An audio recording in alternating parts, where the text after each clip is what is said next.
The rain poured down in relentless sheets, drenching the city and making everything seem heavier, darker, more burdened by secrets long buried.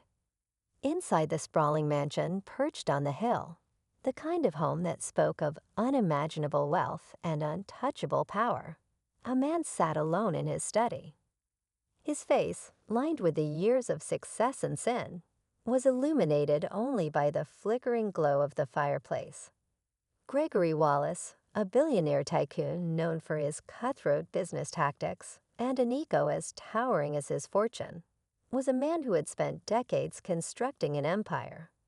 But tonight, his fortress of arrogance and privilege felt like it was crumbling, one memory at a time. Across town, in a modest apartment on the edge of the city, a young man sat at a worn wooden table, staring at an old photograph. The edges of the picture were frayed, and the colors had faded, but the image itself was unmistakable. It was a snapshot of his mother, radiant and smiling, her hand resting protectively over her growing belly. The man's jaw clenched as he traced her face with his thumb, a mixture of love, anger, and resolve flashing in his eyes. That man was Marcus. At 27 years old, Marcus had spent his entire life wondering who his father was. All he knew was that his mother, a strong and independent woman, had raised him alone. She'd worked 2 jobs, often sacrificing her own needs to give Marcus the kind of life she never had. But she never spoke much about the man who had abandoned them, only that he was powerful and dangerous, and he came from a world far removed from theirs. It wasn't until his mother fell ill that the pieces of the puzzle began to surface. On one particularly difficult night, as she lay weak in bed, she handed Marcus an envelope. Inside was a letter, scribbled in her shaky handwriting, and a single name, Gregory Wallace. It was a name Marcus had heard before, though not from his mother. Gregory Wallace was a household name, a billionaire who dominated headlines and controlled industries. He was a man celebrated for his philanthropy and feared for his ruthlessness. But to Marcus, he was something entirely different. The man who had left his mother to fend for herself all those years ago. Marcus's chest burned with questions. How could someone so powerful have done something so cowardly? How could Gregory Wallace, a man who appeared untouchable, have such a dark secret hidden in plain sight? And more importantly, what was Marcus going to do about it? The answers didn't come easily, but one thing was clear. It was time for a reckoning. Gregory's past was something he had meticulously erased from his public persona. As a young man, Gregory had been brash, arrogant, and utterly devoid of the self-awareness that his wealth insulated him from the consequences of his actions. His prejudices weren't subtle. They were overt, dripping from his words and actions in ways that left scars on those around him. For Gregory, his power wasn't just about money. It was about control, about deciding who mattered and who didn't. And for one summer nearly 3 decades ago, that power was directed at a young woman named Evelyn. Evelyn had been a bright-eyed, determined college student when she took a summer job as a housekeeper in Gregory's mansion. She wasn't blind to the dynamics of the world she lived in. Being a Black woman in a rich, predominantly white environment meant enduring subtle slights and overt condescension on a daily basis. But Evelyn was strong, her spirit unbroken. She had dreams of becoming an architect, and this job was just a stepping stone to pay for her education. She never imagined it would become the defining chapter of her life. At first, Gregory barely noticed Evelyn. To him, she was just another employee, another cog in the machine of his luxurious life. But as the weeks passed, he began to take an interest in her. At first, it was small things, a lingering glance, a casual question about her life. Then it became something darker, something more manipulative.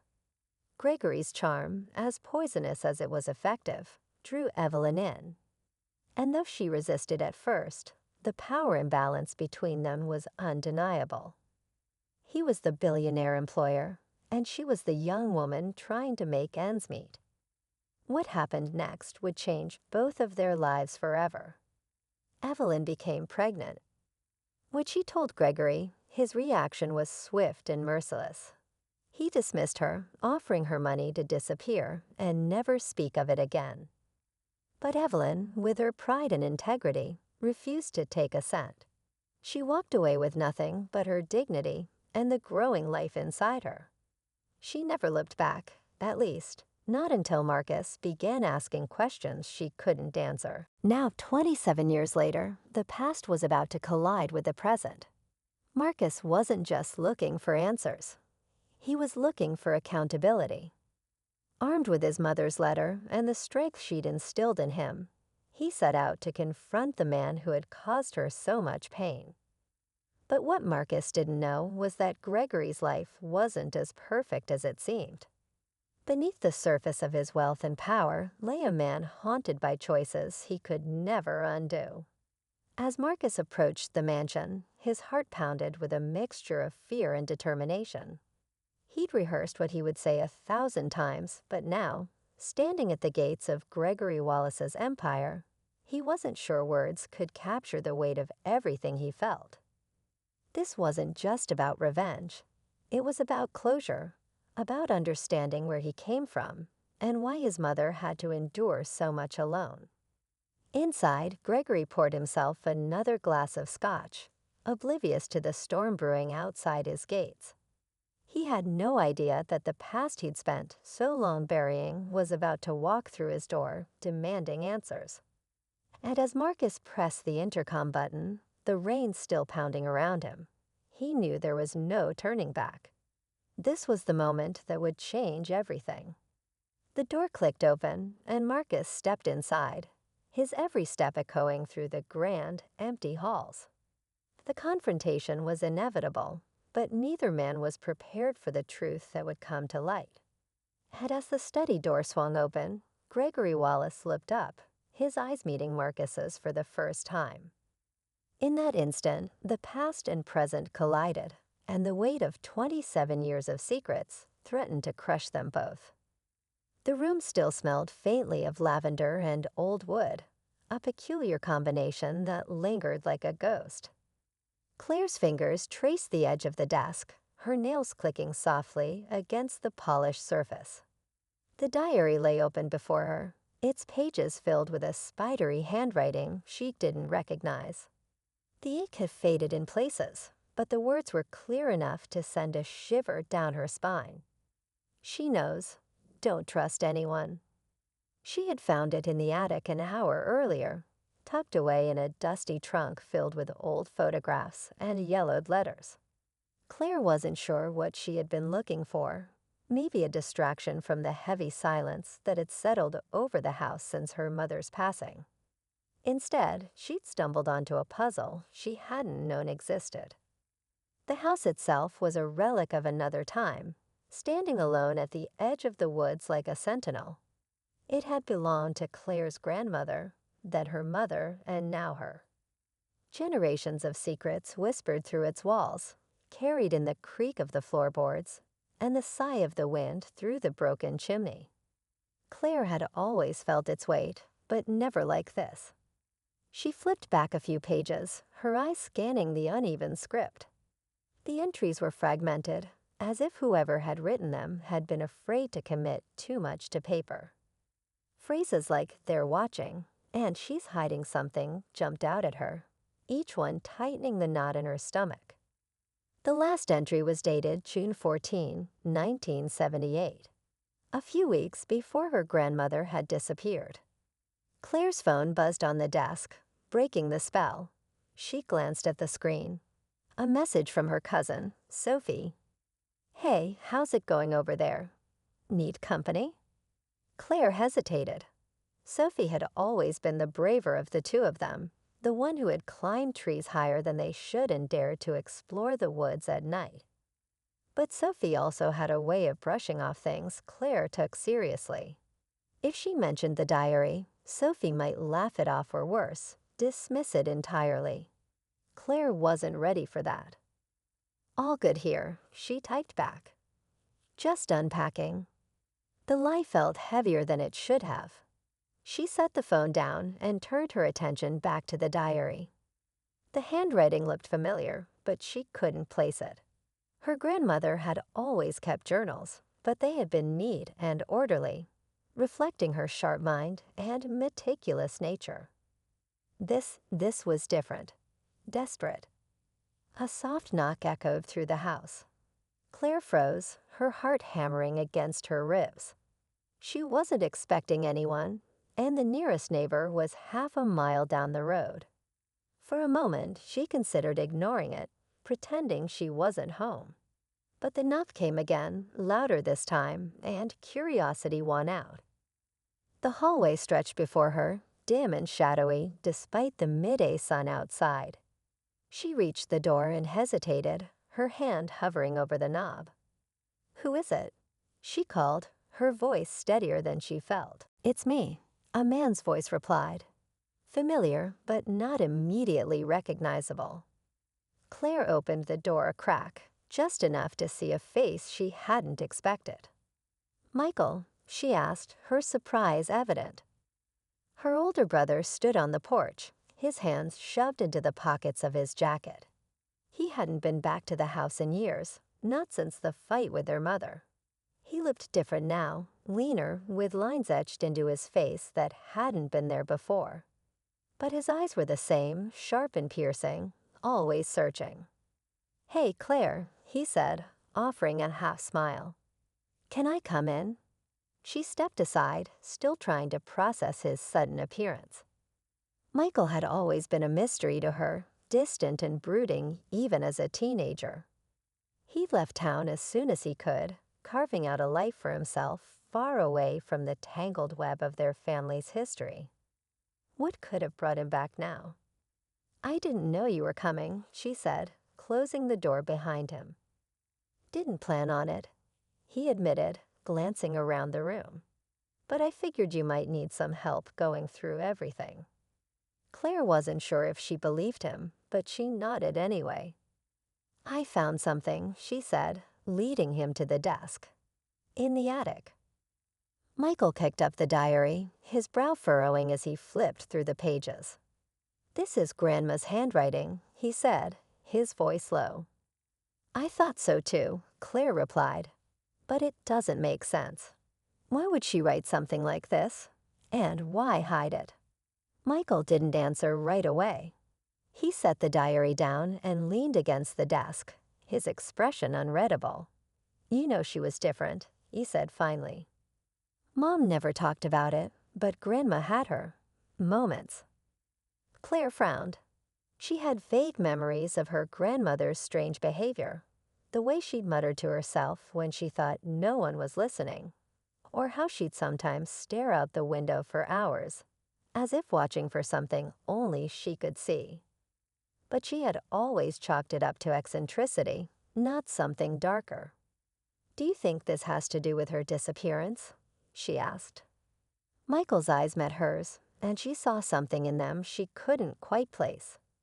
Fear. Guilt. "Maybe," he said. "Or maybe it's better left buried." Claire bristled at his tone. "I can't just ignore it. If there's something we don't know about Grandma." Michael pushed off the desk and ran a hand through his hair. "Fine, but be careful, Claire. Some things are buried for a reason." Before she could respond, he turned and walked out of the room, leaving her alone with the diary and the questions it had stirred. The house felt colder now, the shadows deeper. Claire stared at the open page, the words blurring as her mind raced. Somewhere outside, a branch snapped, the sound sharp and out of place. She moved to the window, peering out into the woods. The trees stood silent, their bare branches clawing at the sky. But for the first time, Claire felt like she wasn't alone. "Certainly. Here's the continuation of your story." The moon hung low in the sky, casting an eerie glow over the quiet streets. Mia paced back and forth in her dimly lit apartment, her mind racing with the implications of what she had just uncovered. The documents she had found in the old chest at her late grandfather's house weren't just family heirlooms. They were a puzzle, pieces of a larger truth she wasn't sure she was ready to confront. Her hands trembled as she flipped through the yellow pages again, the faint scent of dust and age lingering in the air. One phrase was etched into her mind. Asterisk, they know you're looking. Asterisk, it was scribbled hastily at the bottom of a letter, as if the writer had been interrupted, forced to stop mid-thought. The words felt like a warning, but from whom? And why? Outside, the sound of tires screeching snapped her out of her thoughts. She pulled back the curtain just enough to peer through the crack. A black car idled across the street, its engine rumbling softly. She hadn't seen that car before, but its presence felt deliberate. Whoever was inside didn't move, but she felt their eyes on her window. Maya's phone buzzed on the counter, startling her. She snatched it up, expecting another cryptic message from the unknown number that had been texting her for weeks. Instead, it was Ethan, her best friend. "Are you okay?" he asked, his voice laced with concern. "I'm not sure," she admitted, keeping her voice low. "I think someone's watching me. There's a car outside, and I don't know, Ethan. This feels bigger than I thought." Ethan hesitated before responding. "I've been doing some digging, too. That name you mentioned, the one in the documents, Gerald Whiteacre. He's not just some random name. He was tied to a government project years ago, something about classified experiments. But the records are sealed tight. It's like they don't want anyone to know he even existed." A chill ran down Mia's spine. She had stumbled onto something dangerous, and now it felt like she was being pulled into a web she couldn't escape. "What kind of experiments?" she asked, her voice barely above a whisper. "I don't know yet," Ethan said, frustration creeping into his tone. "But I think you should leave your apartment. Go somewhere safe, if someone's watching you." Before he could finish, there was a knock at her door. It was soft but deliberate, the kind of knock that demanded attention. Mia's heart raced as she motioned for silence, clutching her phone tightly. "I'll call you back," she whispered, ending the call before Ethan could protest. She approached the door cautiously, every creak of the floorboards beneath her feet amplifying the silence. "Who is it?" she called out, trying to steady her voice. No answer. Her fingers hovered over the deadbolt. She wasn't sure if she wanted to open it or retreat to the safety of her bedroom. But before she could decide, an envelope was slipped under the door. She stared at it, her breath catching in her throat. The envelope was unmarked, plain except for the faint red smudge along its edge. Mia crouched down, picking it up carefully, as if it might explode in her hands. She opened it slowly, her pulse pounding in her ears. Inside was a single photograph, old and grainy, showing a group of men standing outside a large industrial building. Her grandfather was among them, younger and smiling, but there was something off about the image. On the back of the photo, a single word was scrawled in shaky handwriting. Asterisk run. Asterisk. Mia froze, her mind reeling. What was her grandfather involved in? And why did it feel like his secrets were now hers to bear? The knock came again, louder this time, making her jump. Whoever was on the other side wasn't going away. She backed away from the door, her instincts screaming at her to run, just like the photo warned. But where could she go? And how far could she get before the shadowy figures that seemed to be closing in caught up with her? In the distance, the faint wail of a siren echoed through the night. It was a sound that usually brought comfort, but tonight it only added to her growing sense of dread. The hallway outside Mia's apartment had gone silent again, but the tension lingered like a storm on the edge of breaking. Her breathing was shallow, her mind racing as she stared at the photograph in her hand. The faded image seemed heavier now, its message impossible to ignore. Asterisk run asterisk. She glanced back at the door, her grip tightening on the phone in her other hand. She needed to make a decision, and fast. The sense of being hunted pressed down on her like a weight, but she couldn't shake the feeling that running blindly might only make things worse. Whoever left that envelope knew where to find her.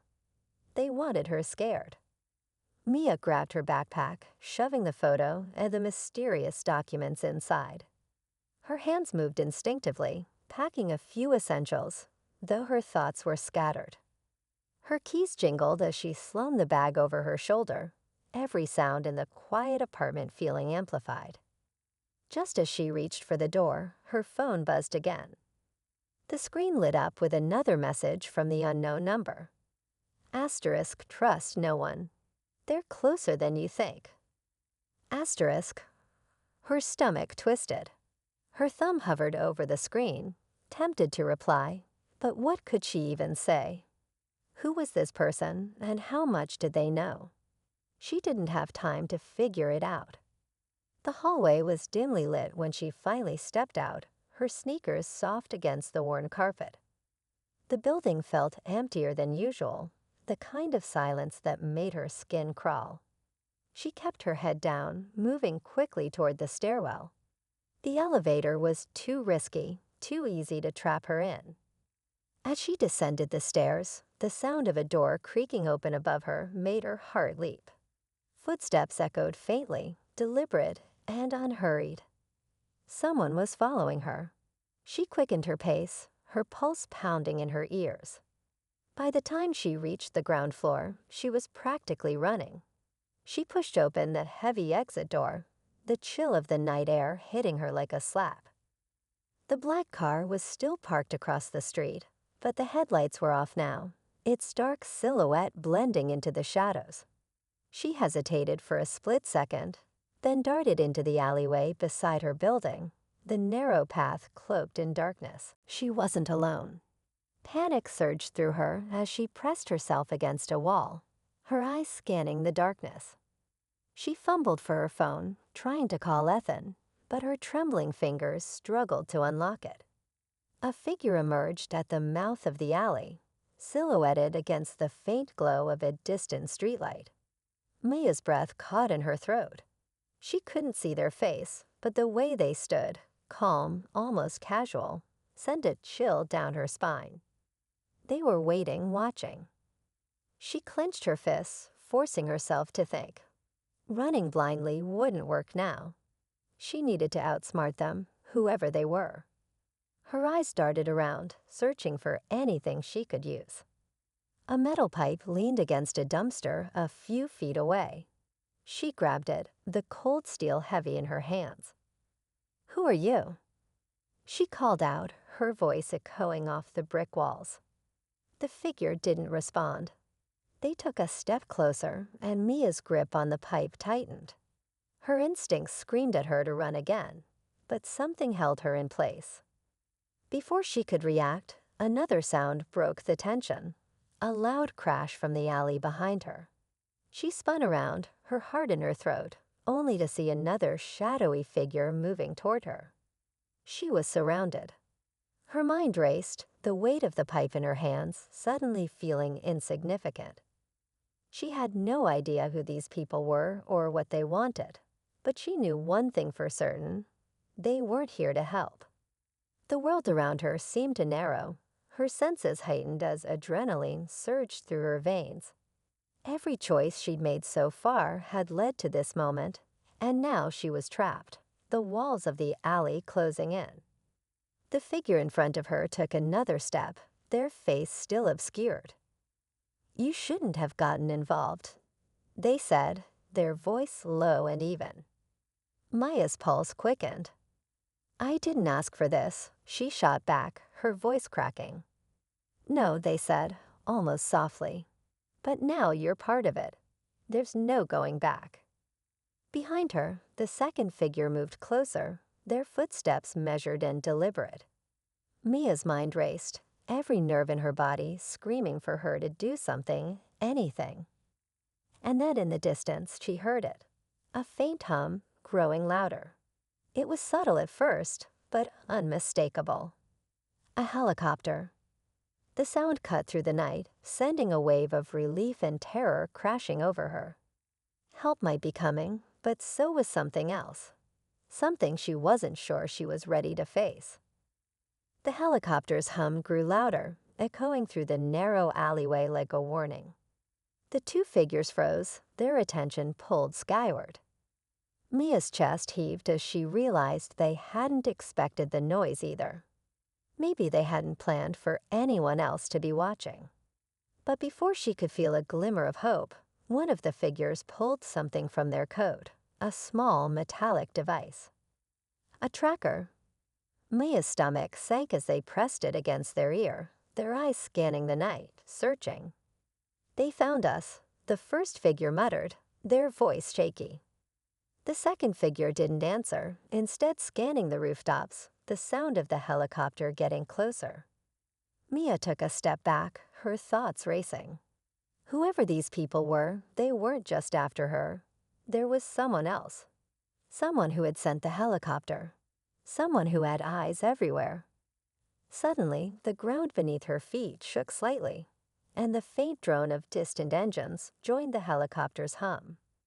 A convoy of black SUVs appeared at the mouth of the alley, their headlights cutting through the darkness. The vehicles rolled forward in perfect formation, silent and menacing. Mia watched in horror as the two figures exchanged a tense glance before disappearing into the shadows. They didn't come after her. They couldn't afford to get caught. The convoy wasn't here for them. They were here for someone else.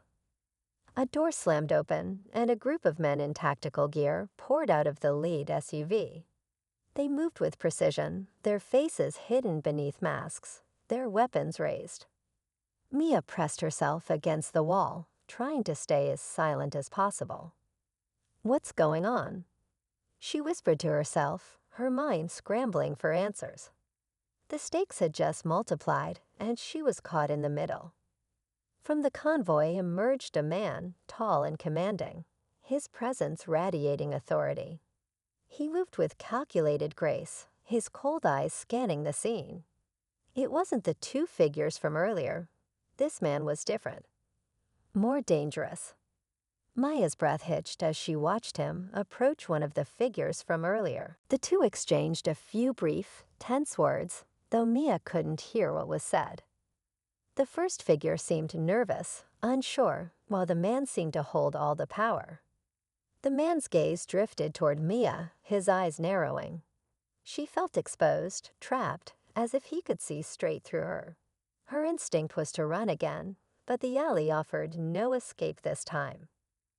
The helicopter overhead roared louder, and she knew they couldn't outrun whatever was coming. What do they want? Mia wondered aloud, the words barely audible. The conflict wasn't just about her anymore. It was about something much larger, something deeper. In that moment, the world felt like it was closing in around her. The helicopter above, the convoy blocking her only exit, and the mysterious figure who now held all the power. It was as if every piece of the puzzle had converged into one terrifying reality. Mia clenched the pipe tighter, her mind scrambling for a way out. But the more she tried to piece together the fragments, the more questions arose. Who was this man? Why did he know her grandfather's name? And why did it feel like the past was catching up to her, faster than she could escape? The tension was unbearable. Mia could feel the weight of the unknown pressing down on her, every second stretching into an eternity. The answers were within reach, but they were locked behind a door she didn't have the key to. And then, from the distance, she heard it again. The faint hum of the helicopter, the sound now impossible to ignore. It wasn't just coming for someone else, it was coming for all of them. The helicopter loomed overhead, its noise deafening. The men in tactical gear fanned out, their eyes sharp as they scanned the darkness. Mia pressed her back harder against the wall, her pulse thudding in her ears. She had no idea who they were, what they wanted, or how she had become part of this nightmare. But as the man stepped forward from the convoy, something shifted. His presence wasn't just menacing, it was commanding. His gaze locked onto Mia, and for a moment, she felt paralyzed, as though he could read every thought racing through her mind. "Who are you?" His voice was deep, deliberate, filled with an edge of danger that made Mia's breath catch. She didn't answer. She couldn't. The man's eyes narrowed further. "Your grandfather," he said, his tone cold and measured. "He was part of something much bigger than you can imagine. Something we've been trying to bury." Mia clenched her fists, her mind racing. Her grandfather had been linked to all of this. The mysterious documents, the warnings, the figures watching her, it all tied back to him. But what had he been a part of? And why had his past become her present? The man stepped closer, his presence overwhelming. "You've been digging where you shouldn't have. They've been trying to keep you safe, but you wouldn't listen. Now they sent us to make sure you stop." Maya's heart pounded. The unknowns, the helicopter, the men, the documents, none of it made sense. But if her grandfather had been involved, and now they were after her, what did they want with her? Safe from what? She demanded, her voice breaking through the chaos. The man tilted his head, a faint smirk tugging at his lips. "From the truth, from what's coming. You were never supposed to be part of this. But now it's too late." She didn't understand. None of it made sense. But the weight of his words settled on her like a suffocating fog. Suddenly, the helicopter circled lower, its spotlight cutting through the night, illuminating the scene below. The men tensed, and the man who had been speaking to Mia paused, his expression darkening. Mia could feel the ground trembling beneath her as the helicopter descended, its rotors kicking up dust and debris. The figure she'd been confronting shifted his attention to the sky, his expression hardening further. "What's happening?" Mia managed to whisper, her voice trembling. "They're here," the man growled, glancing back at her. His tone had shifted, now laced with something between panic and determination. "We have to move." Before Mia could react, the ground beneath her shook violently. She stumbled, grabbing onto a nearby pipe for support as the alley seemed to quake. The helicopter had landed somewhere nearby, its shadow looming large over them. The man grabbed Maya's arm, his grip tight. "You're coming with us," he ordered, "whether you like it or not." Mia struggled against him, but the fear in his eyes was contagious. They weren't after her for answers anymore. They were after her to stop whatever was about to happen. Suddenly, a deafening explosion echoed through the alley. The ground trembled violently beneath their feet, and Mia's ears rang. The sound of the helicopter's engines roared louder as it rose from the dust. From the edge of the alley, another figure emerged, a woman clad in dark gear, her face partially hidden beneath a mask. She carried a weapon, her eyes sharp, her presence commanding. The man holding Mia hesitated, his grip loosening for a split second. The woman's gaze locked onto him, and in that moment, Mia realized this wasn't just about her anymore. It was a conflict far larger than she had imagined. "They're here for him, not you," the woman said coldly, gesturing toward the man who had been speaking. The man's expression shifted, panic now overtaking his previous confidence. "You don't understand," he muttered, backing away. "They'll destroy everything." Before anyone could react, the woman raised her weapon and fired. The shot echoed through the alley, and the man crumpled to the ground, lifeless. Mia could only watch in shock as the woman turned toward her, her gaze unreadable. "You're coming with me," she said, her voice firm. Mia felt a wave of terror and confusion crash over her. "Why?" she managed to ask. "Because," the woman replied, her eyes narrowing, the truth isn't finished with you yet. And with that, Mia had no choice but to follow. The night stretched out before her, darker than ever, and the answers she sought felt further away than they had ever been. Mia followed the woman in silence, her mind reeling. The air was thick with dust and the distant echoes of the helicopter, but it wasn't the noise that filled her thoughts. It was the weight of the unknown, the realization that the answers she had been chasing were more complicated and more dangerous than she had ever imagined. They didn't speak as they moved through the labyrinth of alleys, the woman's steps sure and steady. Mia tried to steady her breathing, but the fear never truly left her. She had thought she was alone in this, that her search for the truth would end with answers, not more questions. But now, standing here, she knew that this wasn't the end. It was only the beginning. The woman finally led her to a hidden door set into the side of an old building. It creaked open, revealing a dimly lit room filled with monitors and equipment. The walls were lined with photos and documents, all of them faded but undeniably important. Mia couldn't take her eyes off them. The pieces of her grandfather's past lay bare before her. "Who are you?" Mia finally asked, her voice shaking. The woman didn't answer right away. She removed her mask, revealing a face that was both familiar and foreign. Her expression was stern but not unkind. "I'm someone who's been watching this happen from the beginning," she said. "I've been trying to stop it." Mia stared at her. "Stop what?" "The truth," the woman replied, sitting down at one of the monitors.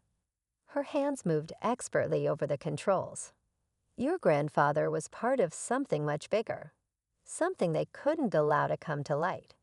Mia approached the desk, her curiosity outweighing her fear. She couldn't ignore the connection anymore. What was he involved in?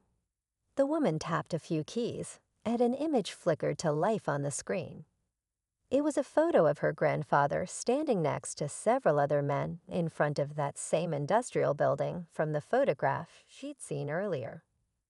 Their faces were serious, their expressions unreadable. He was part of something called the project, the woman explained. It was classified, buried for decades. A series of experiments, testing the boundaries of science and technology, pushing the limits of what was possible. Maya's mind spun. What kind of experiments?